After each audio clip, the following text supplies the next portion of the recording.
Kita ke krisis minyak goreng dunia. Sahabat, di belahan bumi manapun Anda berada saat ini, bersiaplah Anda memasuki masa ekonomi yang berat. Gejala inflasi meninggi, turunnya daya beli sudah menjadi gejala dunia. Namun, kita membicarakan hal yang lebih rinci sedikit tentang cooking oil atau minyak goreng dari kacamata dunia. Kita mulai dari Indonesia. Indonesia sebagai negara penghasil minyak sawit terbesar di dunia, memblok ekspor minyak sawit karena efek dari pengusaha minyak sawit main dengan birokrasi, mengekspor melebihi domestic market needs, melebihi kebutuhan pasar di dalam negeri secara domestik karena didorong oleh rasa ingin cepat kaya, dan pejabatnya pun ikut bermain kong kali kong dengan para oligark. Maka terjadi kelangkaan minyak goreng di Indonesia. Rakyat teriak. Dan tindakan berikutnya untuk menyelamatkan muka pejabat, sekarang mereka melakukan pemblokadean pengiriman minyak sawit ke seluruh dunia. No export. Ini membuat dunia panik. Kita semua tahu, dua negara penghasil minyak bunga matahari sekarang lagi berperang. Ada juga minyak goreng lainnya, misalnya minyak sayur berbahan kedelai atau soybean oil. Namun saat ini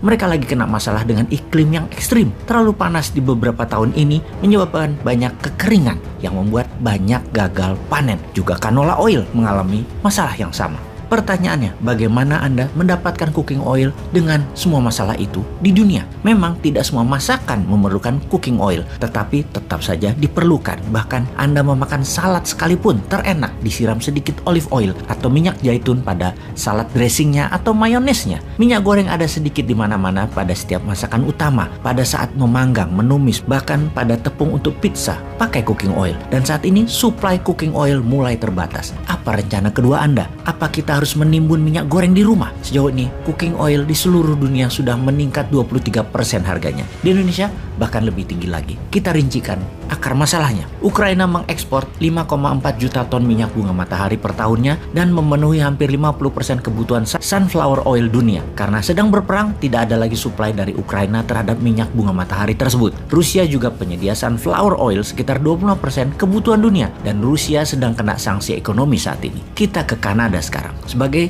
negara terbesar penghasil rapeseed oil, Kanada sedang terkena dampak cuaca ekstrim sehingga produksinya turun 25%. Kemudian kita ke Argentina, Brazil, dan Uruguay sebagai negara penghasil soybean oil. Dan negara-negara ini sedang berjuang karena masalah kekeringan yang parah hingga produksi mereka turun lebih dari 30% dalam 2 tahun terakhir. Malaysia, negara terbesar kedua penghasil minyak sawit, kekurangan tenaga kerja di kebun sawit sehingga menurun hasil produksinya. Untuk menambah keruwetan dunia, Indonesia melempar bensin di tengah bara api. Indonesia sebagai negara terbesar penghasil minyak sawit melarang untuk mengekspor minyak sawit. Indonesia merupakan penghasil sepertiga ekspor minyak goreng atau 30 ton per tahunnya. Pengimpor terbesar sawit Indonesia adalah India dan Tiongkok. India bahkan menggantungkan 50% lebih kebutuhan minyak gorengnya dari Indonesia, di mana India merupakan negara terbesar di dunia pengguna minyak goreng. 1 tahun 13 juta ton kebutuhannya. 60%-nya adalah minyak sawit, 20%-nya adalah soybean oil, dan 12% sisanya adalah sunflower oil. Juga sisanya macam-macam minyak lagi, seperti minyak zaitun misalnya. Kalau diperhitungkan per orangnya, India membutuhkan 19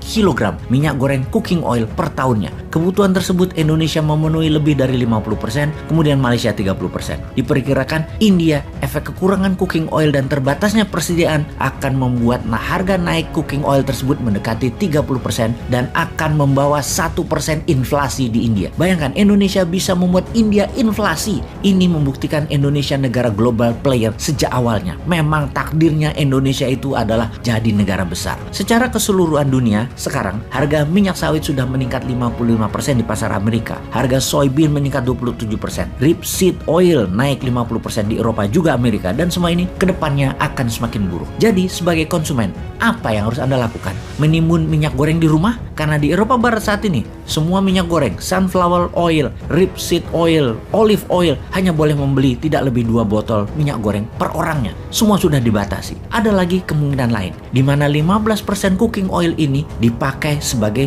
bahan bakar saat ini. Dulunya untuk menurunkan harga bensin, di mana harga minyak goreng sebagai penyeimbangnya. Sekarang jauh lebih mahal jadinya. Ini membuat dunia akan kekurangan 15% atas kebutuhan minyak sebagai bahan bakar.